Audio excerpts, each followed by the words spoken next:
What's up, guys? Alright, today I want to cover the latest updates to the editor, but first and foremost, you may notice that this video is in higher quality than my previous videos, which is awesome. My wife got me a new computer for Christmas, and this thing's amazing. I can finally record in HD, no more jerkiness and all that. So finally you guys kind of get to see more of what I can see from the game. So anyways, aside from that, I want to show off some of the latest updates to the editor, a few tweaks that needed to be made, and also the latest addition and the coolest addition to them, which is enemies. So let's go ahead and open up a map and take a look. So the first thing we did was added a new layer. We're calling it the front layer because foreground was already taken. So, and what this layer moves at the same speed as the platform layer or the collision layer, but it appears on top of Mega Man or the player. So, kind of gives us more of a 3D depth of field, but also in the last video we talked about wanting to create that rough, sketchy look for the game, and this, now we have a background layer, a collision layer, and a front layer, all with that middle ground. So we can kind of do some cool layering techniques with transparency to kind of achieve that real rough, sketchy look. But you can also use this for like, say there's blocks that appear in front of the player, or you want to hide power-ups behind blocks. You can do all that. So to take a look, we're on the front layer, got that selected, and we're just going to drop these tiles right here. Now if I go into preview mode, we can see that Mega Man appears behind them. So pretty easy stuff, pretty simple, but very powerful. So we can achieve some pretty cool looks with that. And the other thing that was kind of just work that needed to be done is that these scroll bars actually work at the bottom of the screen. So this was something that has needed to be done for like a month now, but it was like not as much fun as all the other development. But I finally got around to it. Now that we're trying to build out real levels with original graphics, we have a ton of tiles to show, and in fact they didn't fit on the screen. So just kind of a something that needed to be done, and they now work. And the cool part is now enemies. So I have 5 enemies built so far, and these are just kind of ones I mimicked from Mega Man, but we're going to take a look at the code next, and you'll kind of see where I'm going with this and why this is so cool. But for now, we'll just go ahead and place enemies into the level. And what you're doing is defining the enemy's spawn point. So when the camera pans, it is checking to see if an enemy spawn point appears, and if so, it'll go ahead and instantiate that enemy and assign it a unique identifier. That way it can't be spawned more than once. So now that I have the rat, let's go ahead and take a look. And you can see there he is. He's spawning and jumping. That's his behavior, and we'll take a look at behaviors when we look at the code. And you can see that just as in the old school platformers, if you leave the screen and come back, they respawn.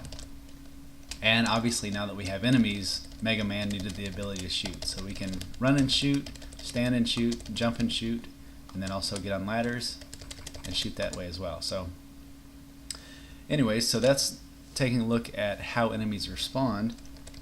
Let's go ahead and take a look at the code. Okay, so here's a look at the enemy interface, and all of the different types of enemies in the game are going to inherit from this interface, and it allows us to blindly communicate with the enemies without having to know specific methods of each enemy. They'll all adhere to this interface. So there's an ID, an X and Y, height and width, their hitbox boundaries, a number of hit points that they're going to have, how much touch damage or collision damage they're going to deal out. If they have a projectile, how much damage will that do?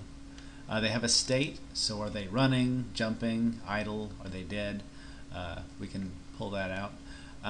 But then the two cool behaviors about enemies that I want to talk about are these two properties, attack behavior and movement behavior. So essentially, enemy is just an interface. It's just the shell of the enemy. So it gives us an X and Y, height and width, the number of hit points they have, but it doesn't say anything about how they actually behave on screen. how they attack, how they move. All of that is abstracted out into these behaviors. So I have a set of different behaviors, such as collisions, projectiles, and then movements. Are they moving back and forth? Are they jumping? Are they flying? Do they have no movement at all? All those different behaviors can then be mixed and matched to create different types of enemies.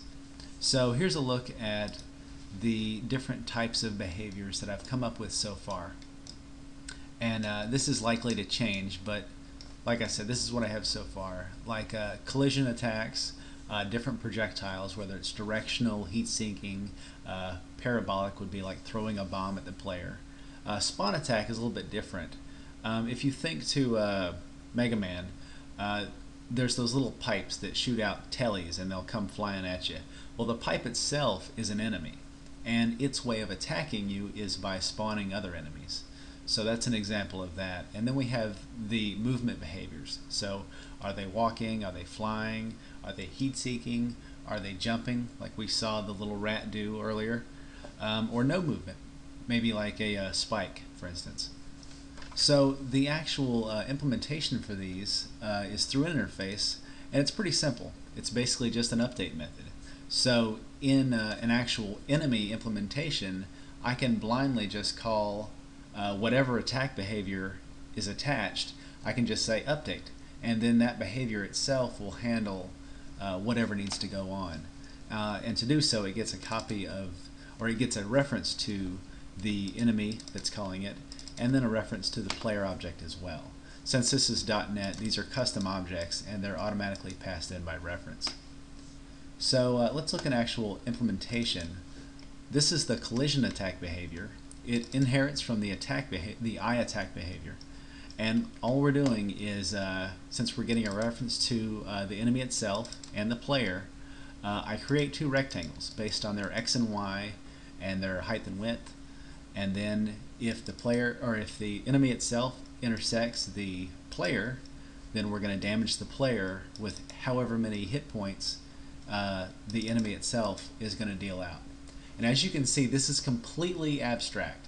It makes no reference to any specific enemy, which means that they can be applied to whatever enemy needs to use it. And the same goes for movement behaviors as well. So it's pretty cool. I'm proud of it. It seems to be working really well. And I still have a lot of these behaviors to build out. I've only done about a third of them, but it's already proven to be very powerful, because literally if the behaviors are built, I can crank out new enemies in minutes.